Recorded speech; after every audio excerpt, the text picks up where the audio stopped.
खास करून अंगणवाडी सेविकांसाठी हा व्हिडिओ आहे। आता सध्या मुख्य सेविका आणि प्रवेशिका पद भरती सुरू आहे आणि त्या भरतीमध्ये नियम काय आहेत आणि शासनाने आणि माननीय उच्च न्यायालयाने काय निर्णय दिला होता वयाबद्दल आणि पात्रता आपल्याला काय त्या ठिकाणी करण्यात आली होती हे सविस्तर आपण GR मार्फत या व्हिडिओच्या माध्यमातून बघायचं आहे। कारण सध्या मुख्य सेविका आणि प्रवेशिका भरती सुरू आहे, त्या ठिकाणी आपल्याकडे 10 वर्ष अनुभव असून सुद्धा आपण त्या ठिकाणी ॲप्लिकेशन अप्लाय करू शकतो। पण आपल्याकडे जर आपलं ग्रॅज्युएशन कंप्लीट नसेल तर आपण ॲप्लिकेशन करू शकत नाही असं त्या ठिकाणी आपल्याला दिसत आहे। तर या मध्ये माननीय उच्च न्यायालयाने काय निर्णय दिला होता आणि कोण त्या ठिकाणी पात्र ठरणार आहेत मुख्य सेविका या पदासाठी हे सविस्तर आपण माननीय उच्च न्यायालय आणि महिला बाल विकास विभागाकडून जे पत्र जाहीर करण्यात आलं होतं ते पत्र आपल्याला सविस्तर बघायचं आहे। जास्तीत जास्त आपल्या सेविकांना हा व्हिडिओ नक्की शेअर करा। चला तर आपण व्हिडिओ सुरू करूया।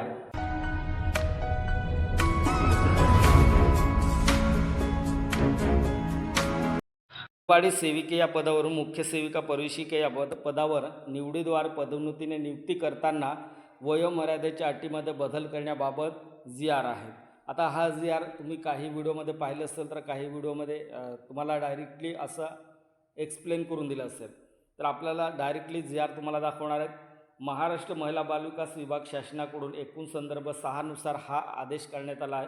तर आपल्याला सर्व सविस्तर माहिती बघायचं आहे। अंगणवाडी सेविकामधून निवडीद्वारे मुख्य सेविका प्रवेशिका या पदावर पदोन्नती देताना वयाची अट 45 वर्षाची अट रद्द करण्यासंदर्भात माननीय उच्च न्यायालय मुंबई यांच्या अधीनस्थ खंडपीठामध्ये अनेक रिट याचिका दाखल करण्यात आल्या होत्या। त्यापैकी रिट याचिका क्रमांक 6993/2023 मधील अंतरिम अर्ज क्रमांक 8414/2025 मध्ये माननीय उच्च न्यायालय मुंबई यांनी मुख्य सेविका या पदाचे यापूर्वी सेवा प्रवेश नियम शासन अधिसूचना 31/7/2014 मधील नियमानुसार अंगणवाडी सेविकामधून निवडीद्वारे मुख्य सेविका प्रवेशिका या पदावर पदोन्नती करावी असे दिनांक 30/5/2025 रोजी आदेश दिले आहे। म्हणजे जो GR आहे 31/7/2014 मधील जो नियम आहे त्या नियमानुसार या ठिकाणी सर्व आदेश देण्यात आला आहे। त्यानुसार अंगणवाडी सेविकांचे वय 50 वर्षाहून कमी नसेल व ज्यांचे मानसेवा अंगणवाडी सेविका म्हणून 10 वर्षाहून कमी नसेल इतका अनुभव असेल, तसेच उच्च माध्यमिक शालांत प्रमाणपत्र परीक्षा उत्तीर्ण असतील अशा अंगणवाडी सेविका मर्यादित विभागीय परीक्षेसाठी पात्र ठरवले आहे। तर बघा हा GR मी का व्हिडिओ तयार केला आहे, कारण आपण जे मुख्य सेविकेसाठी 10 वर्ष अनुभव असेल आणि या ठिकाणी 50 वर्ष आपली एज लिमिट आहे आणि सध्या आपण जर भरती पाहिली मुख्य सेविका प्रवेशिकाची तर त्या ठिकाणी आपल्याला ग्रॅज्युएशन लागू करण्यात आलं आहे।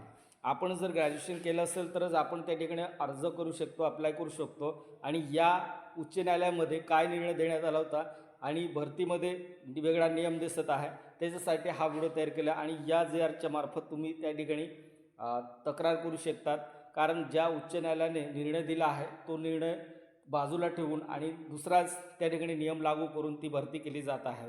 यासाठी मी हा व्हिडिओ तयार केला होता। जास्तीत जास्त आपल्या सेविकाताईंना हा व्हिडिओ नक्की शेअर करा।